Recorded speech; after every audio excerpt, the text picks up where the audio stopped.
In today's Urbandoned video, we explore the abandoned Ardeer Power Station, situated on the beaches of West Scotland, having been vacant since the early 2000s. Inside the structure, we come across a classic industrial exploration, featuring rusting machinery and architecture that you wouldn't see today. Furthermore, hidden in another building nearby, there is a dated control room suffering from utter neglect.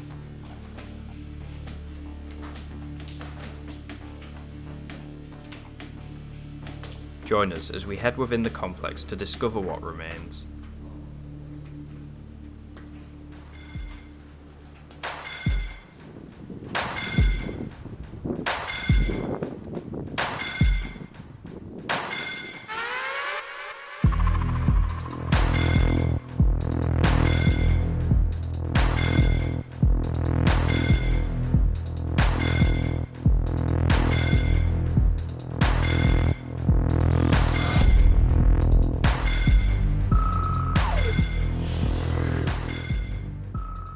Remember to click subscribe and press the notification bell to never miss a video. Neewer have recently sent us 2 brand new tripods that are absolutely perfect for urban exploration photography, easily the best of their kind we have ever used. If you are interested in buying one yourself, we will link their website down below. As well as the power station, today we are exploring at an industrial gold mine for abandoned facilities. Ardeer once housed a huge explosive factory that could make dynamite, employing more than 13,000 workers. It was so vast and in such a remote location that the workplace was a tight community, with their own dentists, bank and travel agency. Most of the ICI Ardeer site had been mothballed for a long duration, besides a few small businesses that are still open. Although there were other properties still disused, the one that stands out to us is the power station. Built after the war in the 1950s, the small property would have provided electricity for a massive dynamite works that spans for miles.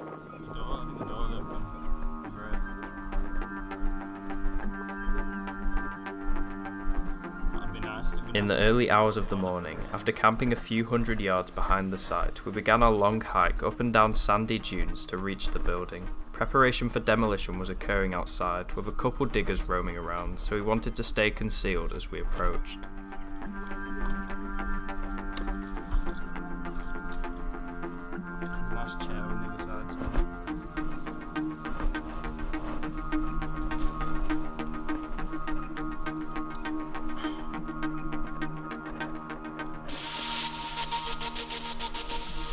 Thankfully we were able to find a suitable entry point and soon were within the premises, heading downstairs firstly to cover the dark lower spaces.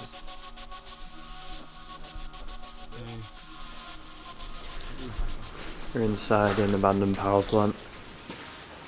This one is definitely not in the prime condition, as some of them have been that we've looked at, but all of them are worth seeing, for sure. As you can see, a lot of the metal has already been stripped, and then there's just remains of this tiny turbine. I think the main turbine hull lies above.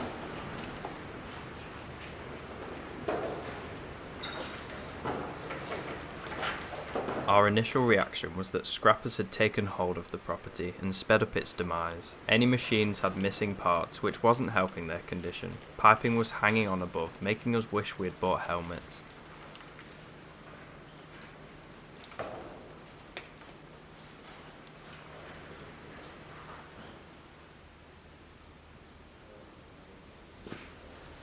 I'm unsure whether the vandalism has been done by scrappers or by workers, as you'll start to see a lot of the staircases going upwards have been dismantled, which you'd think is a worker slash owner way of protecting themselves, as they don't want anyone to get hurt inside.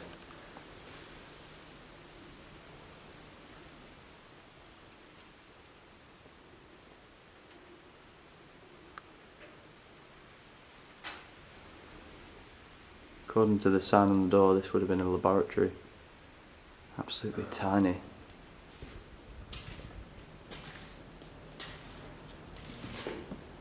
This looks like an admin section, albeit very small.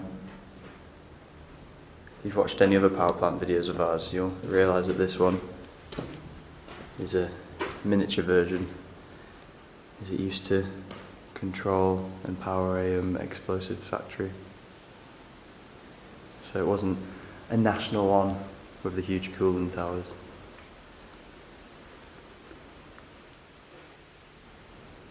The ruined remains of some lockers.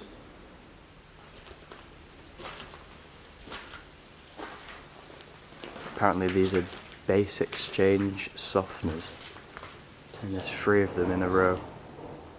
A lot of the stuff in here is quite mundane in colour, but these pose an electric blue and they kind of stand out on this bottom floor. Staircase and floor is covered in sand and a bit of glass.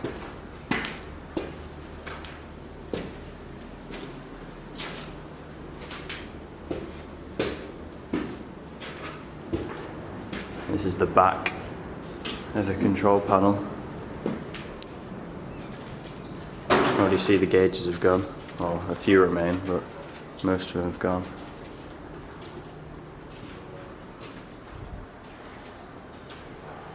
Yeah, there's not really much left of admin whatsoever.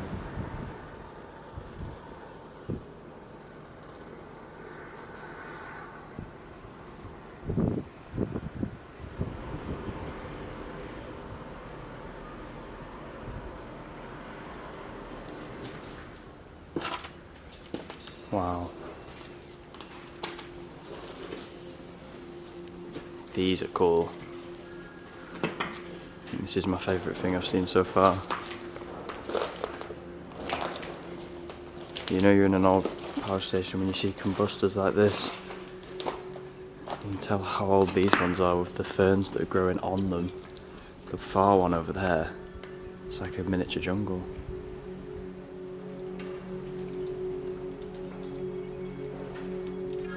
These 3 machines are combustion boilers, which would be used to convert the energy in coal into steam.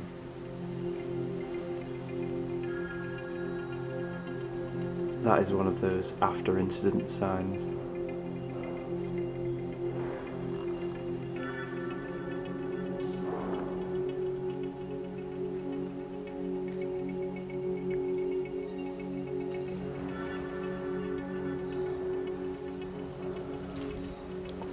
I didn't even notice this at first, but I actually think this is the main control room of this plant.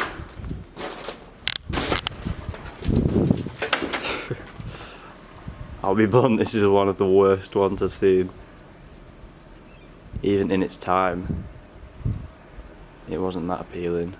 It's tiny too, but worth showing for sure.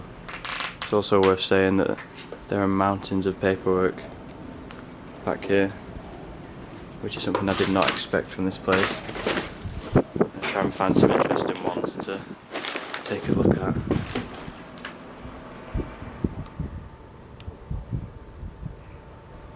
This is cool. It's a permit to work, taking into account all the hazards and risks and consequences and measures, and it dates back to 1999 at 8 AM to be exact.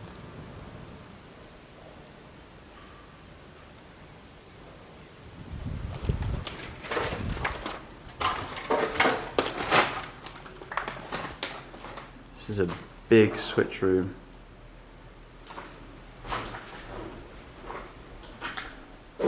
Jesus. So many fuses and stuff in here. As you can see, every single panel has been opened and probably anything of value has been took out.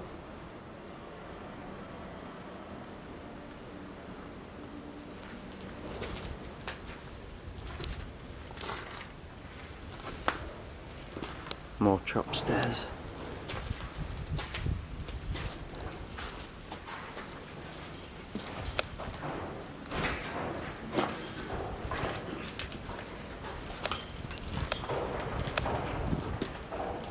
This is the turbine hall. Jesus Christ. And that's the still standing turbine. Can't kind of.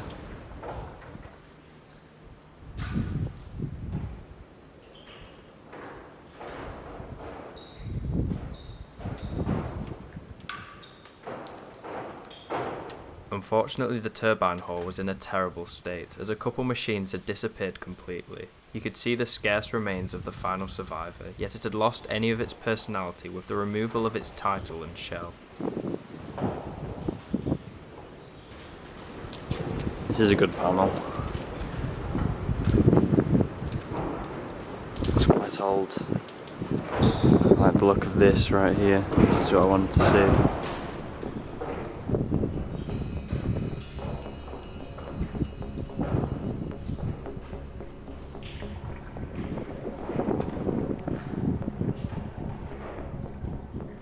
As the wind battered the seaside structure, probably the prime reason for its dilapidated interior, we decided we should continue heading upwards to see what else lied inside the tired power station. It shows you how small this plant is compared to others when there's only 2 turbines. I think this is the only one I've ever seen that has 2.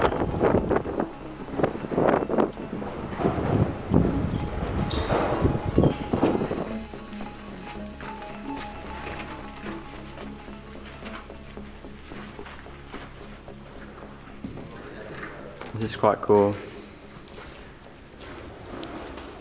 It's like maintenance for the meeting points of the 2 hoppers that would end up in the combustors.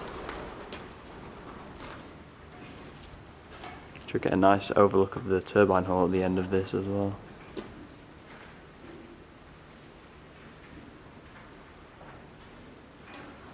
In comparison to other gigantic stations we have seen, the character in a factory powering one can't be replicated. We were witnessing the makeshift aspect in the upper regions, where the builders had been forced to cram the process into a miniature area.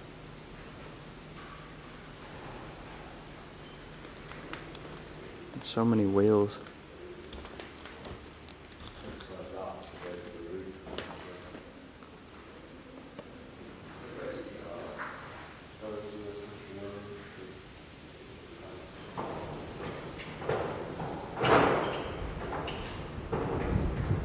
You get a much better view of the gantry crane from up here. Although I still can't make out what the text says on it. Something borough. It's in England, but I can't read out the place name. The banister on this staircase is so rusty. You can feel the steps themselves shifting under my feet. Got to be coming up to the roof, going higher and higher.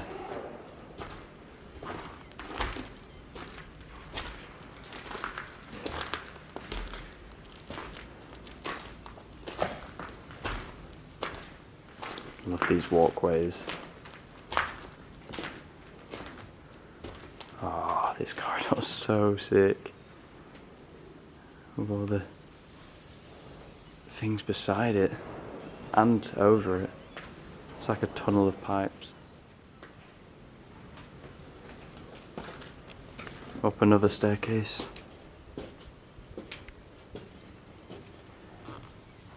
It's just a walkway that overlooks the boilers.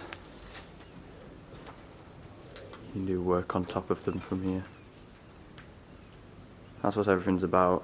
They probably put the machinery in first, and then make the walkways that lead to everything. So it can be repaired and fixed if anything goes wrong, or just maintenance. Oh, this must be the top of the conveyor. Hardly anything of it left. This is where it came up. Just a dead end and a death drop.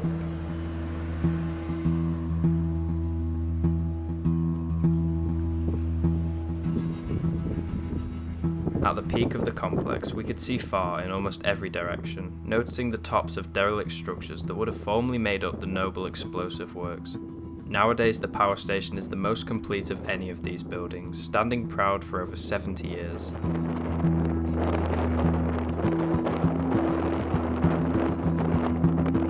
However, However, our curiosity towards the location wasn't satisfied yet. In a separate area, a tiny structure resides with a small connection to this one, containing something very special.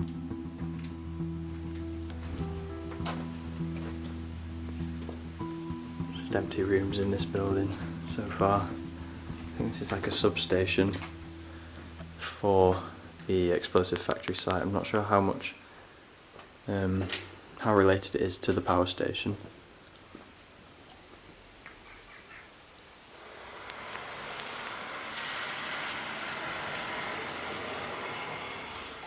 The same company that ran the explosive works had also opened different factories on site. This small building was the substation for a much smaller power station that would have generated for one of these works.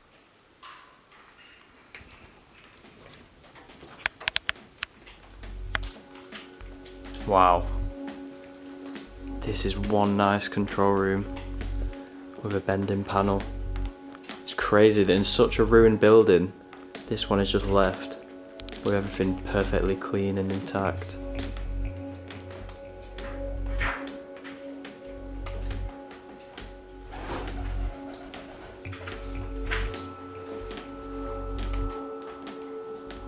This old wooden desk is quite cool.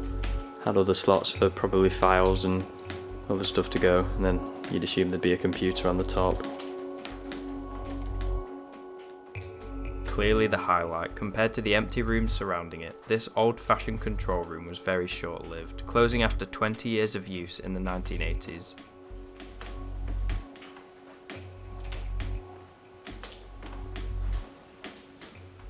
I love these little mini controls.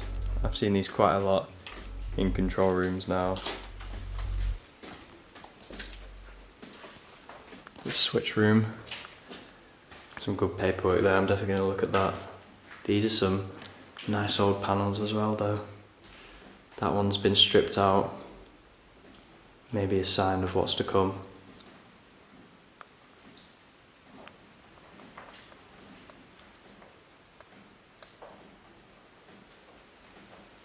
Bus bar zone.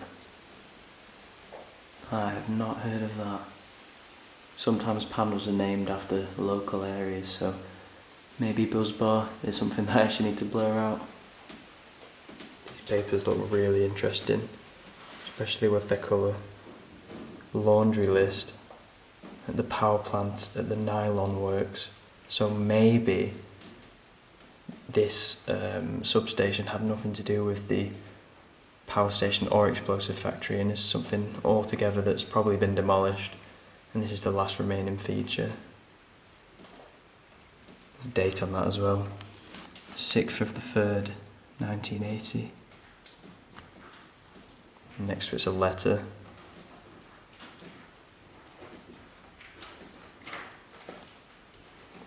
Again about the nylon works. A lot of stuff I'm going to have to hide.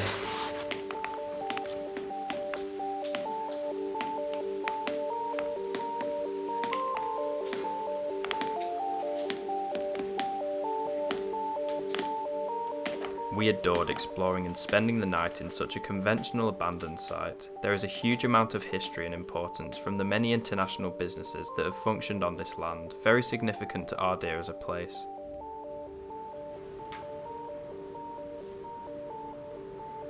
Proposals have been suggested to demolish the ruined power station and construct a nuclear energy station in its position. This would be a multi-million-pound transformation that would bring many new jobs and opportunities to the county.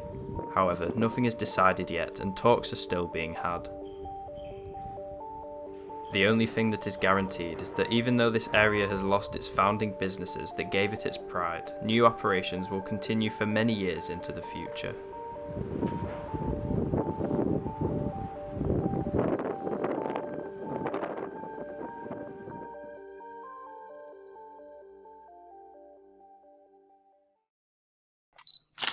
Here are some of our photographs captured at the abandoned power station. If you like the look of them, check out our Instagram page in the description, where we post images from our explores months before they are shared on YouTube.